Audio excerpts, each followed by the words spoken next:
खातून उम्र 56 साल, 2 veins block है, जिगर बढ़ा हुआ है, ब्लड प्रेशर और डियाबिटिक भी हैं, ऑपरेशन के अखराजात बर्दाश्त नहीं कर सकते, दवाई पूछिए। देखें जी, जिनकी भी ये वेनें बंद हैं उनको आज मैं एक देसी नुस्खा बताता हूँ, दवाई भी बताऊंगा होम्योपैथी। वो ज़रूर ये इस्तेमाल करना शुरू करें। वो आपने कई बार सुना भी होगा, और लेकिन मेरा वो आजमूदा है। मैंने खुद तो नहीं आजमाया, लेकिन कुछ लोगों को मैंने बताया था, उन्होंने आजमाया तो उनको अल्लाह ताला ने फजल किया। उसमें है एप्पल साइडर, अदरक का जूस और लहसुन का जूस। ये तीनों जूस बराबर ले लें, एप्पल साइडर मिला लें, इनमें तीनों को इकट्ठा करके इनको उबाल लें। एक एक कप डालें, इनको उबाल लें, 4 कप हो जाएंगे। और 4 कप जब हो जाएं, उबलते उबलते 3 कप रह जाएं, उसमें 3 कप आप शहद डालें। जिनको शुगर है वो ना डालें शहद, जिनको शुगर नहीं है वो शहद डाल सकते। ये जो कहते हैं ना लोग शुगर बॉर्डर लाइन पे है, ये सब बकवास है, कुछ नहीं है, बेशक वो डाल।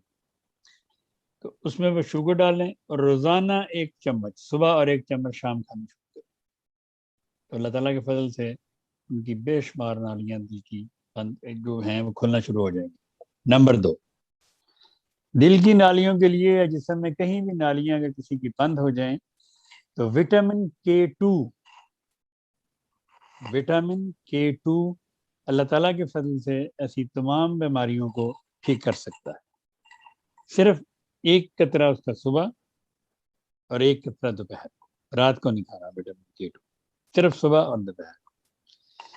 तीसरी इसके साथ ये सी बकथन ऑयल मैंने अभी बताया आपको, यजानडॉन ऑयल या सी बकथॉन ऑयल, ये भी दिल की नालियों को और जिस्म की दूसरी नालियों को खोलने के लिए बहुत अच्छा है। अगर आप तेल नहीं पी सकते तो इसकी होम्योपैथिक दवा है इसी नाम पे, तो वो आप लेके इस्तेमाल कर सकते हैं। आप एलियम स्टीवा 3x में, मैं आपको सारी चीज़ें मुख्तलिफ बता रहा हूँ, आप जिनमें से कोई भी एक लेके इस्तेमाल कर सकते हैं। एलियम स्टीवा 3x में, एलियम स्टीवा लहसुन से दवाई बनती है। आप 3x में ले लें और दिन में 3-4 दफ़ा इसको ज़बान पे लेना शुरू कर दें, तो अल्लाह ताला के फजल से, मैं ये तो नहीं कहता कि एक दिन में ठीक हो जाएगा, 8-9 हफ्ते 10 हफ्तों में इंशाअल्लाह ताला आपको महसूस हो जाएगा कि आप बेहतर हो। मैंने ऐसे 1-2 लोगों को होम्योपैथिक दवाएं भी दी हैं। आर्निका लेक्सिस में देता हूँ अमूमन, आर्निका लेक्सिस लीडम और एकोनाइट 200 में मिला के दिन में 2 दफ़ा, एक बार सुबह और एक दफ़ा शाम, ताकि ब्लड सर्कुलेशन बढ़ती रहे, चलती रहे। नालियाँ बंद हैं ठीक है, लेकिन वो ऐसे ऐसे खुलना शुरू हो जाएंगी। तो ये दवाएं हैं, ये इस्तेमाल करें आप, अल्लाह ताला फजल फरमाए।